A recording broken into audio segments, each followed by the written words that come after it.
Hola, buenos días. Mi nombre es José Sabo y voy a compartir la palabra de Dios esta mañana. Estoy en mi casa en Alaurín de la Torre y bueno, si tiene su Biblia, les invito a que abra su Biblia a Mateo capítulo 13 y vamos a leer un versículo nada más, el versículo 44. Mateo capítulo 13, versículo 44.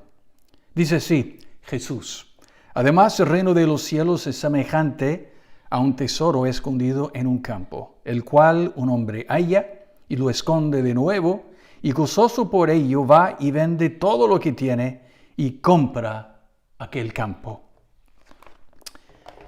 Hace ya bastantes años, en 1969, un hombre salió de su casa, andó por un campo y encontró una piedra que pesaba medio kilo y de color azul.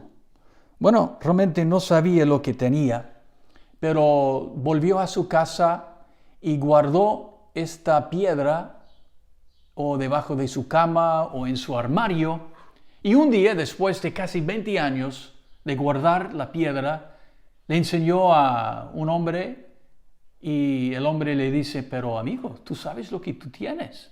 Yo creo que tú tienes un zafiro. Y tiene el color correcto, pesa como debe pesar. Yo creo que debemos evaluar profesionalmente esta piedra. Y se descubrió que era un zafiro de verdad y que al vender valía $3 millones. Pues en esta parábola de Jesús, el Señor habla de un hombre que encuentra un tesoro en un campo. Evidentemente estaba caminando por un campo que no pertenecía a él, andando por el campo y de repente encuentra algo de gran valor, un tesoro. Jesús no enseña cómo encontró el tesoro, ni habla de si era plata, oro o lo que sea, pero un tesoro de gran valor.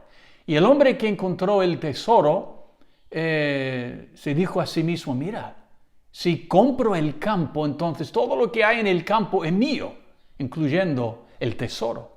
Entonces vende todo lo que tiene, su casita, sus herramientas, ropa extra, lo que sea. Vende todo para tener suficiente dinero para comprar el campo.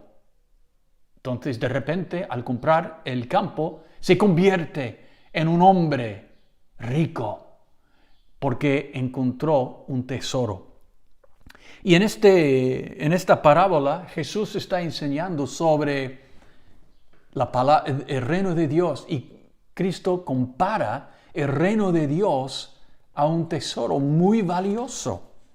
Ahora, cuando hablamos del reino de Dios, estamos hablando de cómo Dios reina en este mundo, en nuestra vida, en una iglesia, en un matrimonio, en una familia. Dios quiere reinar porque es un rey. Entonces, donde quiera que Dios reina, ahí se manifiesta su reino. Entonces, ¿qué podemos aprender esta mañana sobre el reino de Dios? ¿Por qué Cristo compara el reino de Dios a un gran tesoro?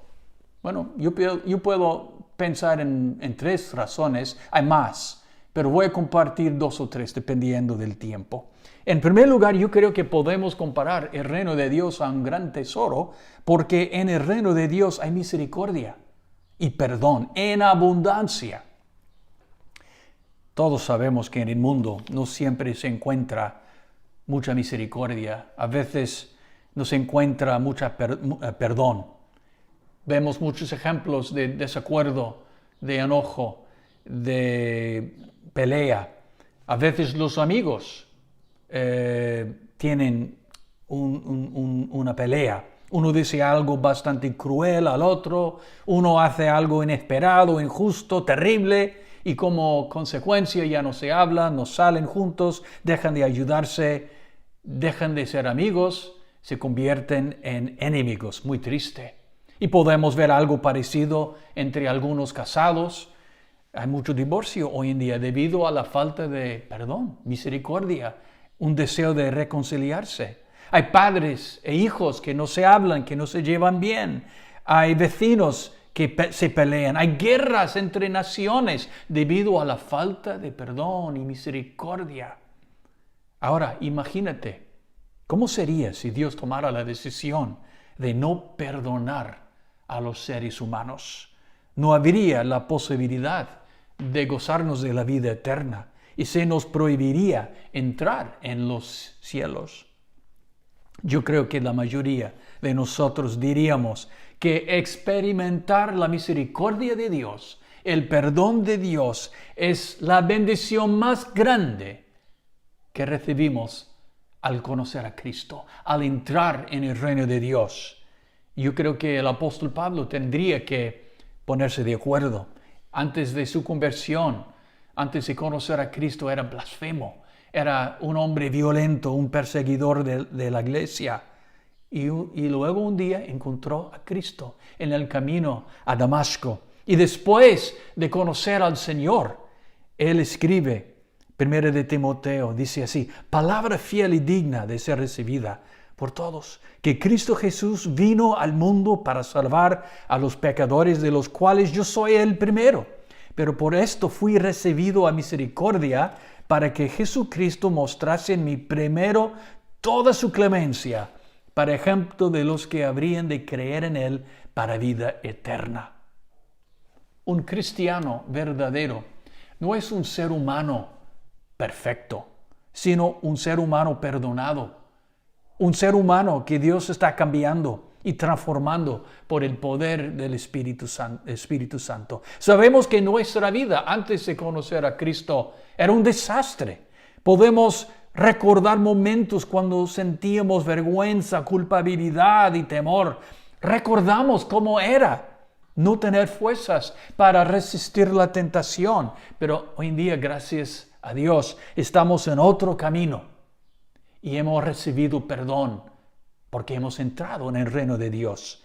Pablo dice: si alguno está en Cristo, nueva criatura es. Las cosas viejas pasaron y aquí todas son hechas nuevas. Entonces, podemos gozarnos, hermanos, en el hecho, en la realidad de que hemos recibido perdón por conocer a Cristo, por entrar en este glorioso reino de Dios. También en el reino de Dios hay propósito. Yo creo que es otra razón por la que podemos declarar que el reino de Dios es como un gran tesoro. Hay propósito y significado. Hay mucha gente que no sabe por qué nacieron. No saben por qué están en este mundo. No saben el propósito de Dios para sus vidas. Se sienten vacíos. Son como, yo me acuerdo leer de un experimento unos científicos querían saber cuánto tiempo unas ratas podían nadar en un tanque de agua. Entonces echaron unas ratas en un gran tanque lleno de agua. Con sus relojes estaban viendo, vamos a ver cuántos minutos pueden aguantar. Entonces las ratas estaban nadando, sus patitas moviéndose muy rápidamente y dando vueltas en el tanque 17 minutos. Y luego una tras otra comenzaron a hundirse. El experimento no se terminó. Los científicos sacaron cada rata, dejaron que descansaran un poquito y cuando las ratas pensaban, está todo bien, los científicos echaron las ratas una vez más en el tanque. Y sus relojes mirando, los científicos descubrieron que ahora las ratas se mantenían nadando 3 horas y media. Pero al final, aún después de 3 horas y pico, pues las ratas ya no podían aguantar más y comenzaron a hundirse. Pero dieron muchas vueltas. Y yo creo que muchos en este mundo piensan somos como ratas dando vueltas en un gran tanque. No sabemos por qué estamos aquí en el tanque, no sabemos el propósito de esta vida, quién nos va a ayudar, quién nos va a sacar de este desafío en el cual nos encontramos. No descubrimos el propósito de Dios para nuestras vidas hasta que llegamos a conocer a Cristo Jesús como nuestro Salvador personal. Cuando descubrimos el tesoro, Cuando entramos en el reino de Dios y experimentamos el perdón y la misericordia de Dios y comenzamos a andar con el Señor, pues entonces comenzamos a descubrir que no solamente nos ama Dios, sino que también Dios tiene un propósito para cada uno de nosotros. Y tenemos que buscar primeramente el reino de Dios. En 1985, mi esposa Noemí y yo pastoreábamos una iglesia pequeñita en el campo en Estados Unidos, más o menos 100 kilómetros de la gran ciudad de San Luis. Y en este pueblo de 300 personas, pues había una iglesia pentecostal de 30 miembros y pastoreamos ahí. Y amábamos mucho a la gente nos amaba a nosotros, una muy buena relación. Y en 1985, en el primer día del año, pues hubo un incendio. La casa donde vivíamos fue consumida por las llamas del fuego y perdimos casi todas nuestras pertenencias. Fue una experiencia terrible y un día, si tengo el placer de poder compartir en persona en la iglesia, voy a compartir esta historia pero con más detalles, porque es un milagro que salimos y nos salvamos considerando cuán peligroso era el incendio. Pero tuvimos que quedarnos con unos vecinos debido a que no teníamos una casa ya. Y un día un hombre viene a la puerta, toca y yo reconozco el hombre, es un pastor de San Luis. Pastoreaba una iglesia de centenares de personas, un hombre bien conocido, reconocido. Y bueno, yo lo respetaba mucho y vino y dice, José, me di cuenta de que habías pasado por una gran prueba y quiero saber si hay algo que puedo hacer para ayudarte. Había venido 100 kilómetros para ayudarme. Y dice, bueno, ¿cómo estás? ¿Y qué te quedaba? Y yo le digo, bueno, hermano, no nos quedaba mucho. Y dice el pastor, bueno, ¿tiene mucha ropa o algo de ponerte? Y yo le digo, mira, lo que tengo puesto es lo que me quedó. Y dice, ven conmigo, vamos a volver a San Luis y yo te voy a llevar a una tienda de ropa para hombres. Y yo voy a comprarte 3 trajes. Entonces yo fui con él, entramos en la tienda, los sastres eran judíos, salieron con sus cintas para medirme y tal. Y el pastor me dijo, mira José, busca los trajes, escoge 3, no te importe el precio, solamente busca lo que quieras y voy a comprar. Bueno, yo estaba pensando, yo voy a llevarme 3 trajes de los más bonitos y muy agradecido por el gesto de este pastor y tal. Y cuando había escogido los 3 trajes, los sastres salieron y me dijeron, bueno, ven en una semana o 2 para probártelos y luego tú lo puedes llevar. Bueno, yo pensaba que iba a poder llevarlos ya, pero no, tuve que esperar porque los sastres tenían que hacer su magia a los trajes. Entonces, cuando por fin volví a la tienda a recoger, tuve que probar los trajes y me di cuenta que no solamente eran trajes de alta calidad, pero me quedaban bien, muy bien, bonitos y me quedaban muy bien. Y me impresioné con la obra de mano y todo. Pues lo interesante es que estos trajes, que ya no los tienen porque eso fue hace más que 30 años, pero estos trajes me quedaban bien, muy bien. ¿Por qué? Porque los trajes fueron, vamos a decir, creados por mí, para mí. No para el pastor que realmente compró los trajes. Los trajes fueron creados para el uso que yo les daría y no para ningún hombre en mi iglesia. Eran trajes específicamente, vamos a decir, moldeados para el uso que yo les daría. Entonces, cuando yo pienso en la voluntad de Dios y el propósito de Dios para la vida de un creyente, pienso en los trajes que los sastres hicieron para mí. Dios tiene un plan. ¿Sabe Dios cómo somos, lo que pensamos, lo que podemos hacer, lo que no podemos hacer? Sabe de los dones, los talentos, las capacidades, las cosas que quiere crear en nosotros, las cosas que quiere utilizar. Y Dios tiene un plan perfecto que nos queda bien, que cabe como un traje bien. Entonces no tengas miedo de aceptar la voluntad de Dios. No tengas miedo de ir por el camino que Dios te está indicando. No tengas miedo de aceptar el don que Dios te da, la capacidad que Dios te da. Utilízalo y glorifica a Dios por medio de lo que Él quiere hacer a través de tu vida. También el reino de Dios es un tesoro porque en el reino de Dios hay esperanza, hay perdón, hay propósito, también hay esperanza. Hace muchos años, un submarino americano que navegaba por la costa de Estados Unidos chocó con otro barco y el submarino se hundió hasta el fondo del mar. Bueno, la Marina hizo un gran esfuerzo para rescatar a los marineros, pero no tuvieron éxito. Y según la historia, pues al final un buceador de rescate que estaba cerquita al casco del submarino escuchó un mensaje que salía, que venía del submarino. Un marinero dentro estaba tocando en el casco, mandando un mensaje en el código Morse. Un mensaje que decía solamente una cosa: hay esperanza. Tristemente no hubo esperanza en ese caso. Pero la esperanza tiene que ver con el futuro. Tiene que ver con anticipar algo bueno. Y lo triste que es en el mundo, hay mucha esperanza falsa.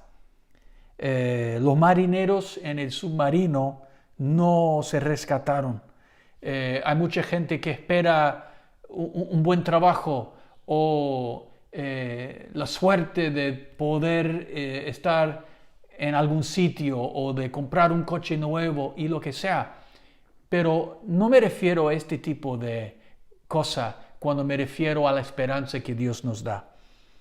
La cuestión es, ¿hay una esperanza verdadera que se encuentra en el reino de Dios? Y yo digo que sí.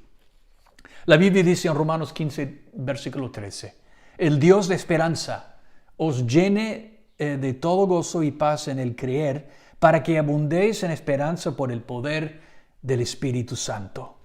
Romanos 15, 13.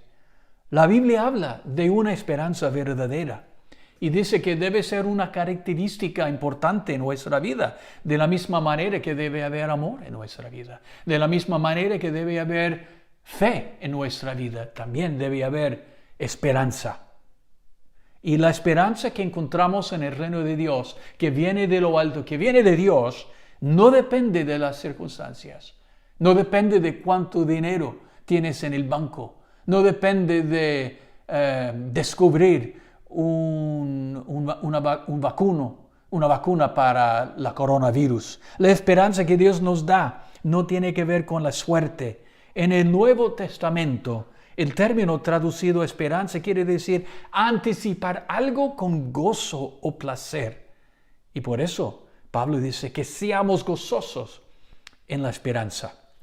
Así que, desde el punto de vista bíblico, la esperanza es la certeza que vamos a recibir todo lo que Dios nos ha prometido y punto. Vamos a recibir todo lo que Dios nos ha prometido. En un sentido, la esperanza es como la fe, pero es dirigida hacia el futuro y tiene base en la promesa de Dios. Me explico. La Biblia indica que hay ciertas bendiciones que Dios quiere que experimentemos, que recibamos. Pero no vamos a recibir el cumplimiento de cada promesa inmediatamente. En el mundo, la mayoría de la gente quiere cualquier cosa ya, no quieren esperar, no ejercen mucha paciencia. Pero en el reino de Dios, cuando Dios hace una promesa, cuando indica lo que quiere hacer, a veces tenemos que esperar un poco, Incluso a veces tenemos que esperar meses o años. Incluso hay ciertas bendiciones, ciertas cosas prometidas a nosotros por Dios que no vamos a experimentar hasta que salgamos de este mundo y entramos en la presencia de Dios. Por ejemplo, ver a Jesús cara a cara, descansar de nuestros labores, vivir sin ninguna tentación o recibir el galardón por nuestro servicio fiel al Señor. Hay esperanza. Dios nos hace promesas. Y Dios quiere que nuestros corazones se llenan del amor derramado desde los cielos por medio del Espíritu Santo. Quiere que andemos con confianza, sabiendo que tiene un propósito para nuestras vidas. La coronavirus no es el fin de todo. Hay todavía más que Dios quiere que su iglesia haga, hasta que Cristo venga y nos rescate de la tierra. Y en el reino de Dios hay esperanza. Y a la luz de lo que hemos estudiado hoy, déjenme compartirles 3 sugerencias. Primero, demos gracias a Dios por el privilegio de estar en el reino de Dios, de haber encontrado el tesoro. Vale más que cualquier otra cosa en este mundo. Segundo, sirvamos a Dios de todo corazón. Tenemos propósito, tu vida es importante. No tires la toalla. No dejes por vencido, no te dejes por vencido. Dios quiere usarte, quiere bendecirte, quiere mandarte a hacer cosas. Entonces es una bendición saber qué tenemos que hacer y recibir el poder de poder hacerlo. Y tercero, confiemos en las promesas de Dios. Son impresionantes, son de mucho ánimo, son excelentes y todas las promesas de Dios se cumplen. Entonces, ánimo, hermanos. Dios está con nosotros. Gózate en el tesoro que es el reino de Dios. Oremos. Padre Santo, gracias te damos por este momento. Pido, Señor, que derrames tu espíritu sobre mis hermanos. Toca sus vidas, manda ánimo, fuerzas, unción, manda dirección. Señor, pido que cada persona se goce en el tesoro, que descubra más de tu propósito para su vida, que su vida abunde con la esperanza, sabiendo que un día vamos a salir de estas restricciones de la coronavirus. Un día vamos a poder salir y vamos a poder seguir sirviéndote. Dios, derrama tu espíritu, prepara tu iglesia para su futuro. Prepáranos, Señor, para las cosas que quiere que hagamos. Y pido, si hay una persona que escucha esta mañana, que no te conoce, que no tiene una relación con Cristo, que se arrepienta, que le diga a ti, Señor, Padre Santo, acepto a Cristo Jesús como mi Salvador, me arrepiento de mis pecados, soy pecador y necesito perdón. Entra en mi vida, Cristo, tú que muriste en la cruz por mí, tú que resucitaste de los muertos. Entra en mi vida, sálvame, cámbiame. Quiero descubrir este gran tesoro. Gracias, Dios, porque tú me escuchas y tú tienes una bendición para mí. Y gracias, Dios, te lo pedimos todo en el nombre de Jesús. Amén y amén. Bueno, Dios les bendiga, hermanos, y nos veremos un día en la iglesia en persona. Hasta entonces, chao.